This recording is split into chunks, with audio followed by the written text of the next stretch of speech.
5 books from the end, so it's easier to start at the end and go backwards. Commercial Bible probably have a concordance, so that's not where we're going to be. Before that, there'll be books, Revelation, 1st and 2nd, 3rd John, 1st and 2nd Peter, Hebrew, and then James. James, Hebrew is actually before James. So there it is. Every Saturday morning, I go play football, like you do, okay?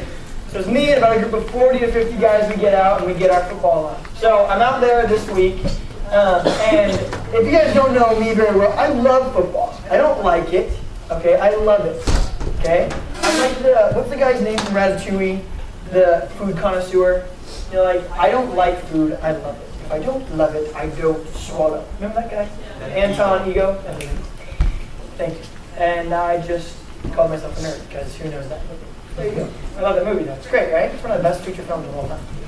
A rat cooks. Just the premise itself doesn't make sense, but I love it. So, I love it. So I'm out there, and there's 4 quarterbacks, there's 4 different teams, there's 2 games going. We need more than one game for so many people. So I get out there, and there's this guy warming up when I get there. Now, this guy is 6'5", 220 pounds. He can jump out of his shoes. He was like Superman-ish. And he was just incredible. Like, he had muscles on muscles on muscles on muscles. And when he was starting, he had like Beats by Dre headphones going. Like, he looked like a professional football player. He had brand new shoes that had never been used, which is very important to have in a pickup football game. But it is what it is. So this guy's looking like first round draft pick in the NFL material, and I'm going, well, I better get first pick here because I'm going to take him. So I go up and introduce myself. His name is Calvin, which for me is ironic because one of the greatest receivers right now in football is named Calvin Johnson. So I'm like, this guy's perfect. He's got all the attributes that I need. Okay? So I pick him. He's on my team. Now we're going to run our first play of the game. Well, this little guy thinks he's going to guard Calvin. This guy's 5'1", whatever he is, right? He looked like he just walked out of like the chocolate factory, like Oompa Loompa status. And this guy, Calvin, is so fast that I go over to him and Calvin, I want you to run 9, which is a go route, it's a streak. So in other words, if you're not used to football terms, what it means is when the quarterback hikes the ball, and now I'm the quarterback, I'm the one throwing the ball, I want Calvin to just run as fast as he freaking can down the field. You don't need to turn or anything, you're just going to go. You're so fast, you're going to be so wide open, it'll be easy to catch the ball. So I hike the ball and he takes off. And with one step, he's like 12 yards in front of Oompa Loompa. Because his legs were like half a mile long. So he was like, ugh. Those guys that, people like Burke, right? They like take a step. Like, where'd you go? Burke, where'd you go? Oh, he's in East County. Okay. So he's one of these guys. So he takes a couple steps, and this guy's literally 20 yards open. And I'm sitting here, it's like a quarterback's dream. So I do my little 3-step drop. And I'm pushing into it, and I let the ball go. And out of my hands, I can already see it's going to go to him. And so I'm like, yeah. I'm like pointing at people on the sideline. I'm like, what's up, Mom? And I'm like, hey, what's going on?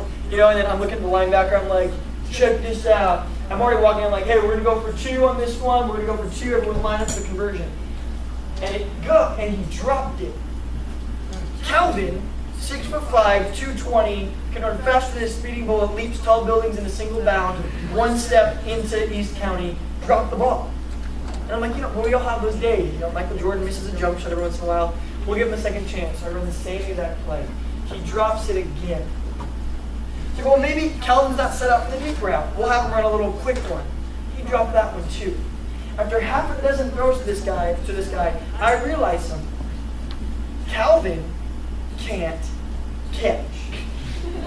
And if you know me, the number 1 rule of football in my brain is what? Can't catch, can't play. Okay? If you ever heard the rules of football, this is good for you girls to know this. Okay? If you guys don't watch football, if you watch football, then you already know it. Some of you guys even that don't watch football, if you ever want to impress your friends, just be like, can't catch, can't play. It will make a man swoon if you can just say, can't catch, can't play, or any of these rules. These are my 5 rules of football. Can't catch, can't play. If you're not cheating, you're not trying hard enough. Pain heals, chicks dig scars, glory lasts forever. Act like you've scored before. And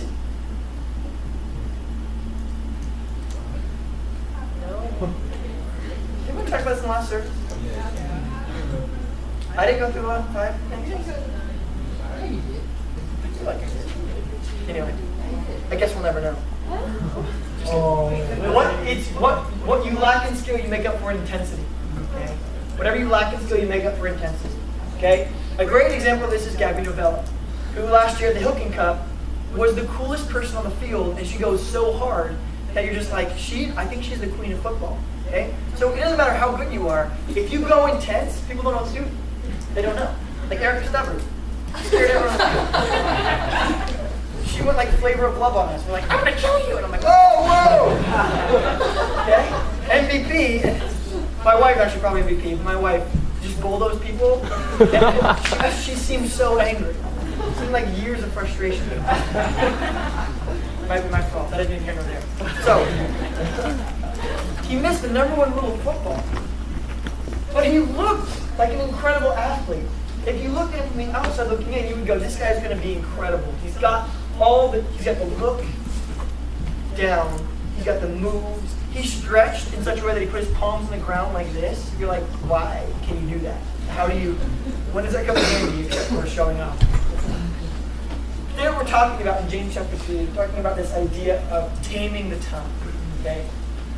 And some of you guys, if you're long-term Christians, what you just did is you just automatically shut off your brain. Because you were like, oh, he's going to talk about using bad language, which we're not really going to talk about all today because you already know that we shouldn't be doing that. But it's the way we use our words. Some of you just went, oh man, why can't he just do a message on like Revelation, like the in-depth study of the eschatology of the end times and Roman rule and the way that it syncs up with the predispensational amillennialism, and why can't we talk about that stuff? So sometimes as Christians we get so caught up in what I would call like the spiritual fat of the Bible, like the excess that's not really needed, but sometimes we practice spiritual gluttony. Like, I want to know every last detail. What does it mean in Greek and Hebrew? We get so wrapped up in that, wanting that big aha moment that we miss the point, which is the #1 rule we don't have down. Rule #1 of following Christ is not make sure you understand Revelation in its entirety. Make sure you can recite the 10 Commandments in each of the different languages. That's just extra bullcrap. And at its core, what James is going to talk about in this passage, he says there's something so intrinsic to the Christian lifestyle that we overlook. And we think it's not a problem. And we say something to ourselves like, well, at least I don't have an addiction. I'm not like those bad people outside of the church, right? Oh, God help them. I met someone the other day who couldn't go 24 hours without having some alcohol. You know what we would label them? An alcoholic. I met someone the next day who couldn't go 24 hours without cocaine. You know what they're considered? A drug addict. Rich. That's an expensive habit. But where it goes awry is this. We look at that and we go, well, you don't have control over yourself. You can't go 24 hours without doing that. You're an alcoholic. You can't go 24 hours. You're a drug addict. I'm going to ask you guys a question. How many of you guys can say confidently in the last 24 hours, not a single one of your words was used to complain, to belittle, to lie, to be negative, to put somebody down, gossip, or slander anything in the last 24 hours? How many of you can say, I didn't do any of those things, not even a little bit? Yeah. So what we tend to do is we go, well, at least I'm not like them. They can't even refrain from sin for 24 hours. And what James is going to say is he's going to say, pull it back in. You can't refrain from talking bad about people for 24 hours. The addiction lies in you. The addiction that we hold is an addiction to self. We'll talk about that in this passage. So, if your Bibles, we're in James chapter 3, beginning at verse 1. It says this. You guys have your iPhones, iPads, whatever, you can just click on it. Or if you don't have a Bible app, you can just Google search, just put JAM3 and it'll go to James chapter 3. It says this. Not many of you should presume to be teachers, my brothers, because you know that we who teach will be judged more strictly. So that's me, okay? We judge more strictly. Now, here's the difference. It doesn't say that those who teach will be held to a different standard. It says those who teach will be held to the same standard more strictly. Right? So any freedom you have as a Christian, I have as a Christian. So if you're like, well, I turned 18 and I smoke hookah or whatever, I can do that too. If you're like, well, my dad's 21, or you call out 21, that would be weird. He was about to make some weird decision when he was like 4 years old. When your dad is, however old he is, 40, 45 years old, he drinks alcohol. I can drink alcohol, even though I'm a teacher. That's not what it's talking about. It's saying, but you're held to the same standard more strictly. So when it says, hey, don't belittle people, and I belittle someone, God's saying you need to be held stronger to that standard because you are taking a place of leadership amongst my people. Okay? So not that that applies to a lot of you at this point in your life, but just to clear that up before we move forward. Verse 2, we all stumble in many ways. If anyone is never at fault in what he says, he is a perfect man, able to keep his whole body in check. So that word perfect doesn't mean without blemish or whatever, it means mature.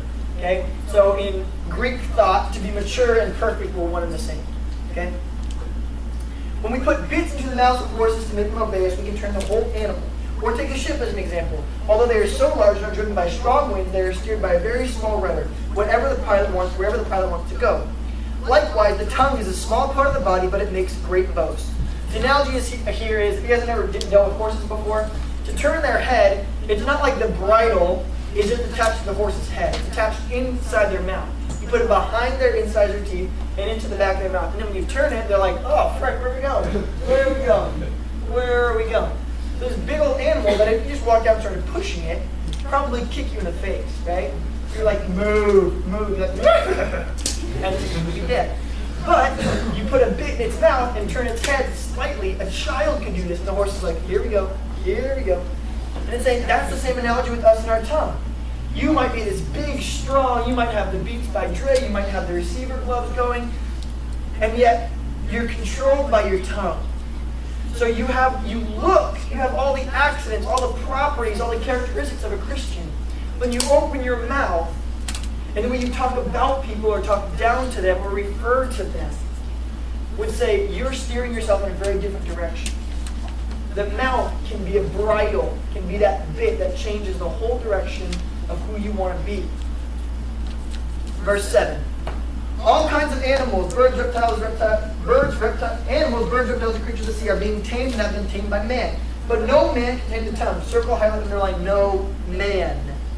Which again doesn't insinuate that woman can tame the tongue. It means God can tame the tongue. So don't be like, no man can, but I can. No, you can't. It's not anti-feministic or misogynistic or chauvinistic. It is just true. It is a restless evil full of deadly poison. With the tongue we praise our Lord and Father, and with it we curse men who have been made in God's likeness. Out of the same mouth come praise and cursing. So the analogy here is this. It says, we sit here and we go, make your kingdom here, which is a fun song. It's like Mumford in this biz, right? So it's like, bring your kingdom here, this is darkness, whatever it was. It was awesome, right?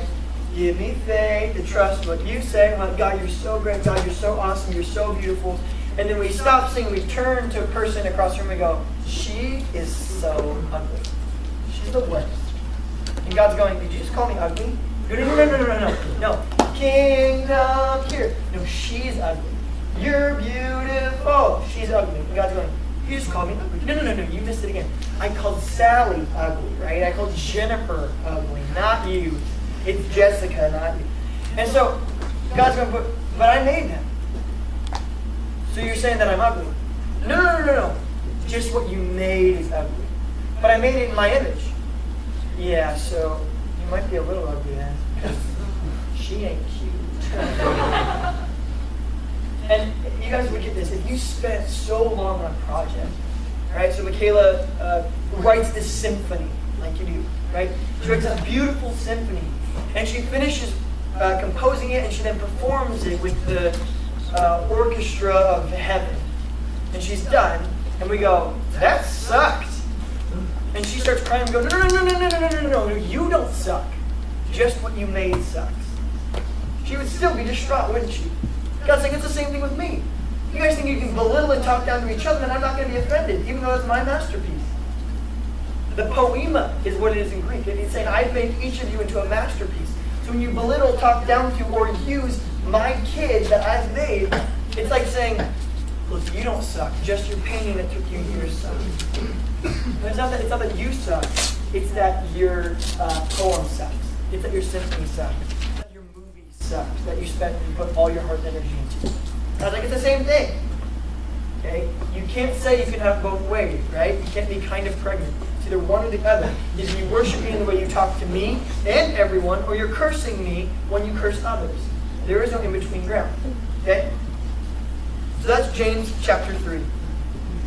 Can both fresh and salt water flow from the same spring, my brothers? Verse 12. Can a fig tree bear olives or a grapevine bear figs? Neither can a salt spring produce fresh water. So he's saying your tongue has the ability to give life. Your words have the ability to bring joy, to bring kindness. And yet so often they spit out salt water, which when ingested brings death. So he's saying, which one's it going to be? And if we can't confidently say in the last 24 hours that we haven't used it for something wrong, we would also say that we lost control over self and we have an addiction. That's what we need to address. Sometimes we can get so busy pointing at the crap we don't do. Well, what's a Christian? Well, they don't drink and they don't smoke and they don't do this. And it's like, that's just bull crap. Okay? We should be known for what we do. That's duty. Okay? Which is to love. That our words should bear love. That the way that we treat people should be loving. We should not be known for what we don't do, but rather what we do. Try to separate it so it's like do. Now it's feet kicking. So here's your resolutions. This is our series, our whole series is resolutions. So each week we're going to go through 3 of these things. And if we resolve to this could be the best year of our life. Number 1, you remember when these Spanish speakers, is this. Get rid of jealous talk. Get rid of jealous talk. I would postulate, and the numbers would back me up, that I would guess 90% of the negative, complaining stuff we say has to do with jealousy. Now, we automatically think jealousy means I have something, I drive a Dodge Stratus. I don't, but if I did. I drive a Dodge Stratus, and Luke Henneke drives a Mercedes. Okay? I am jealous of what he has. Now that is a form of jealousy, but much more often, jealousy isn't I want what someone else has, it's I want what I don't have. That's still jealousy. It's not just, it doesn't have to be someone else who has it, it's just that I feel like I deserve it, no matter what it is. I don't even have to have a face to it, I just want it. So what does jealousy sound like? It sounds like this. Oh, why don't I have a boyfriend? That's actually jealous talk. Because in my brain, what I perceive is, I deserve to have a significant other. Doesn't the universe know how nice, good-looking, pleasant I am? I deserve a boyfriend or a girlfriend. That's actually jealous talk.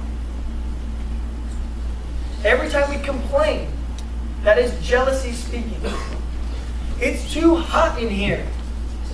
I can't stand that song. Right? Here's what here's what we're saying. It's so hot in here. Subtext. I deserve comfort.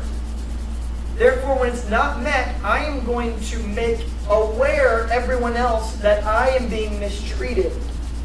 Because I perceive myself to be entitled to comfort. So get that. Every time we complain, let that run through your cerebellum. Wow, I think of myself a lot more highly than I actually should. I made a little chart.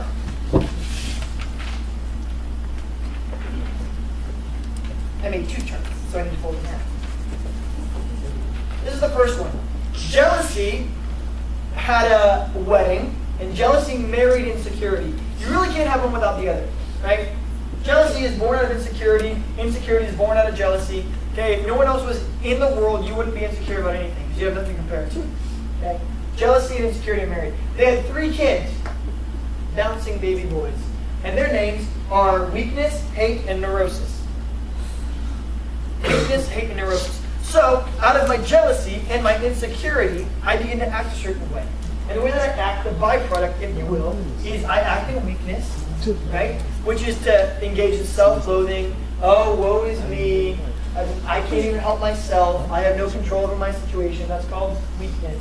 Second is hate, hateful talk. I hate them. I hate this. I can't stand. I wish they were never born.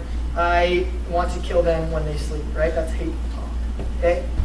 And third is neurosis. Neurosis is a fancy word that means you created your own world in which the characters of such are different than the rest of the world. Okay, so we'll just use Jessica and Jennifer. Again, if any of your names are Jessica and Jennifer, I'm not talking about you. Or am I? I'm not. So Jessica's dating Steve.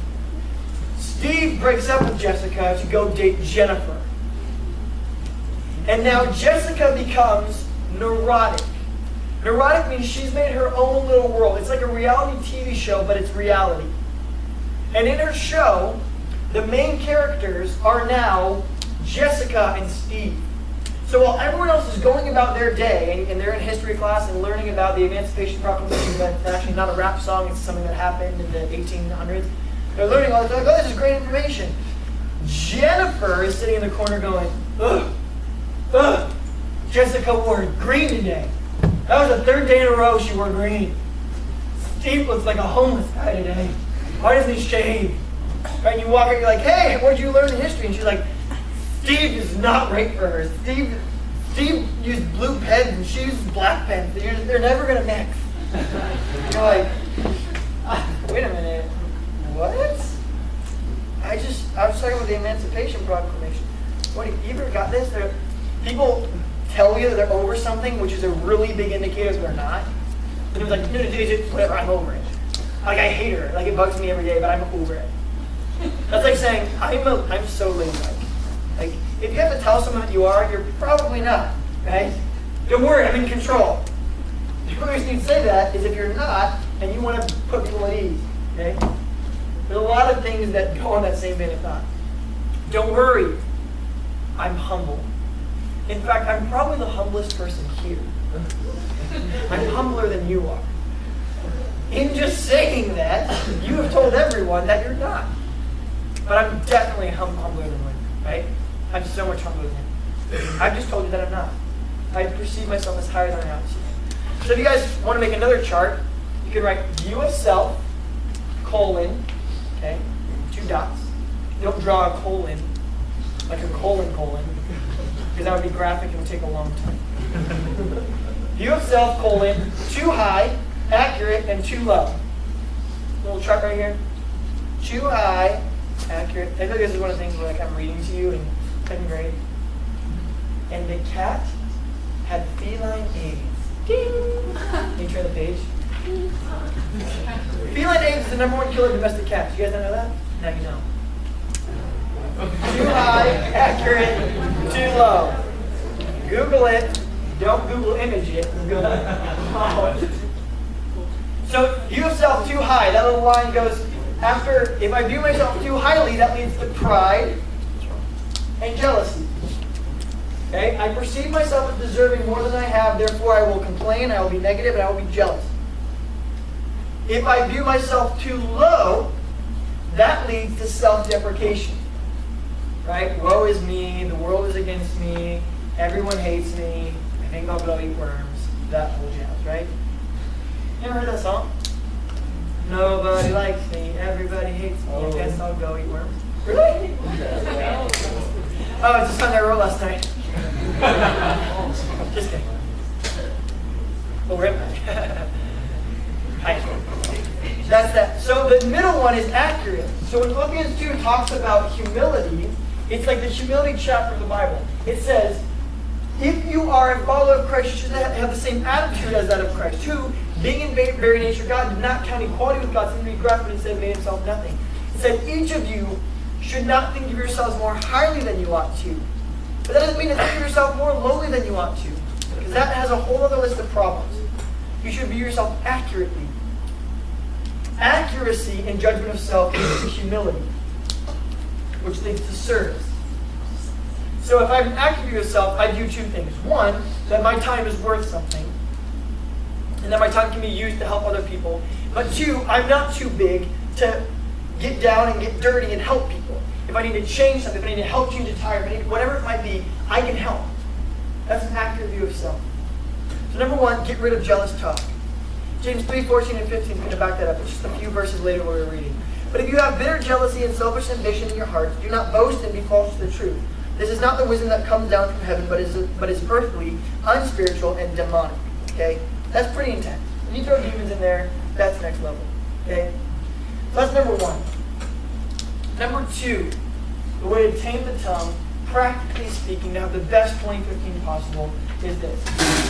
Be less opportunistic. Be less opportunistic. Okay? Opportunistic people, I'm sure you know these people in your life too. What they simply do is anytime there is a small gap in order to put somebody down, or to ridicule, or to gossip, or to slander, they always jump on it. It's like their job is to make sure that if you leave any kind of window open for ridicule, I'm there. Here's what an opportunistic person sounds like. Person A mentions going to the gym. The opportunistic person says, you go to the gym? Too bad it's not working. Right? There's that little thing, it's like, well, you set yourself up. Opportunistic people take every quote-unquote setup and rip people apart. Someone says, I got a sunburn, my face really hurts. Oh yeah, well it's killing me. Look how opportunistic I am. I take advantage of every opportunity to make people feel like crap. That's my job. Okay? Opportunistic people will take a situation like the growth of facial hair, and every time you find the opportunistic person in the room, because every time someone brings up, or I bring up, not being able to grow facial hair, someone inevitably questions my manhood. But you're like, wait, what? You can't grow a beard? You're a girl! What? What does my gender have to do with my ability to grow facial hair? Or my favorite, you can't grow a beard, you're gay! Wait, what? So there are no gay bearded men in the world? Likewise, everyone without a beard is gay? Burke, Wes, Luke, Colin, Brad. That's us, bro. You just look at people and you just go, wait, why did you just say that? This was actually the first year I was really happy because I was ready to preach this sermon, and I got a haircut this last week, and I was waiting for the first person to do it so that I could rip on them in the middle of the service, but they didn't do it, which was kind of a letdown, but it's great because this means we're maturing. But without a doubt, I'll walk in and the opportunistic person will walk up to me and go, I like your hair better the other way. And I'm like, who asked you? No one asked you. If I walked up and I said, be brutally honest with me, I care so much about your opinion. Now tell me how you feel about my haircut. We can't see it. Just don't worry. The opportunistic person immediately goes, it makes you look like a baby. It's like, why? Why don't you leave me alone? Why don't you go sit in the corner? Because you can't control yourself. You are an addict. You can't help it. If there's any window, boom, right? Someone's not wearing makeup, I'm going to comment on it. You're not doing this, I'm going to comment on it. I'm going to be there. I'm going to be so opportunistic. It's as if taking advantage of opportunities to put people down was the new currency of the world. And you want to be rich. Okay? Can't let one go to waste. Let it fall. Let it go. Let it go. Don't sing back anymore. Okay? Let it go. And here's a great way to know if you're an opportunistic person. Okay? If you take advantage of opportunities to put people down, here's what's going to happen. People stop telling you stuff that's vulnerable at all. Okay? Because you're probably going to one-up them or tell them they're dumb, or talk about how your weekend was so much cooler, or how you broke up with your boyfriend twice yesterday, not just once like they did, right? You don't talk to them about what you're excited about because they're going to say it's stupid. You don't tell them what you're scared about because they're going to call you gay or whatever, and you're just like, grow up. Wise people will stop talking to you because when wise people hear ridicule, we have this thing where we want to stoop to your level, but we refrain from it. When you ridicule, I automatically want to go, did you just talk to me about the gym? Did you just talk to me about the way that I look? Do you own a mirror? That's what goes through my brain. I want to just like, attack on you. But I don't. So anytime you come and mock me or make fun of me, here's what you'll see me do. And in my head, I have just torn apart your world. And if I verbalized it, you would never come back to 1112. Now you go, well, that's really bad, isn't it? You shouldn't think bad thoughts about people. James would say you tame the tongue. Okay? I instinctively, when someone says that, go, how dare you? But I tamed it. It says if you're able to withhold that, guess what you are? Perfect. You're mature. Sometimes the difference between being a total idiot and a wise person is knowing when to shut your trap. It really is. We always naturally perceive quieter people to be more wise, don't we? Why? Because they've given themselves less opportunity to look like dummies. Okay? It's good. Be less. You can see I'm passionate about this one. I'm so tired of hearing it. You wear a tank top. Why you wear a tank top? You have muscles. You don't have a boyfriend. You never had a boyfriend. No one's ever going to date you. No one likes you.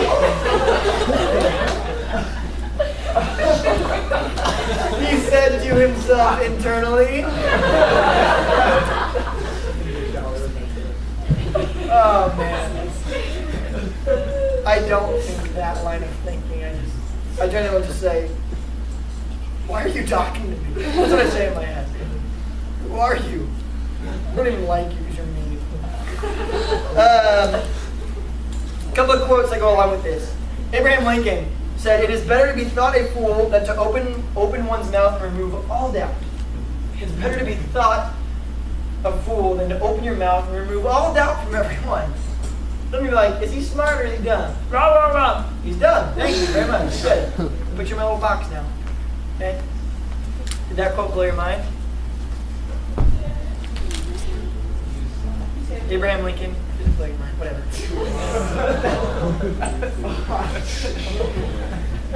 My jokes are not helpful.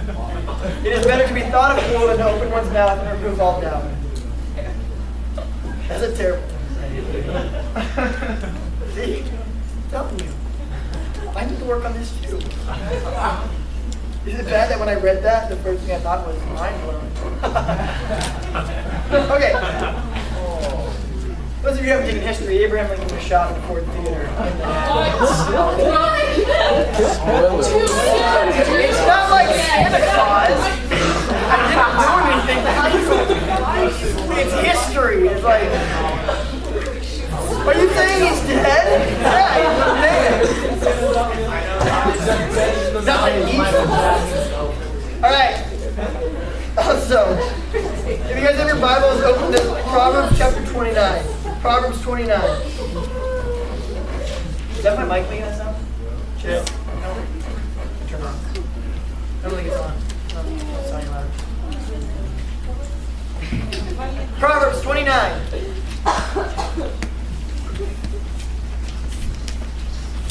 Although you guys are going to have very different versions of this, I'm going to read the version that I prefer.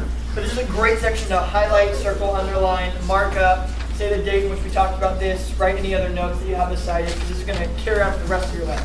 Proverbs 29:11.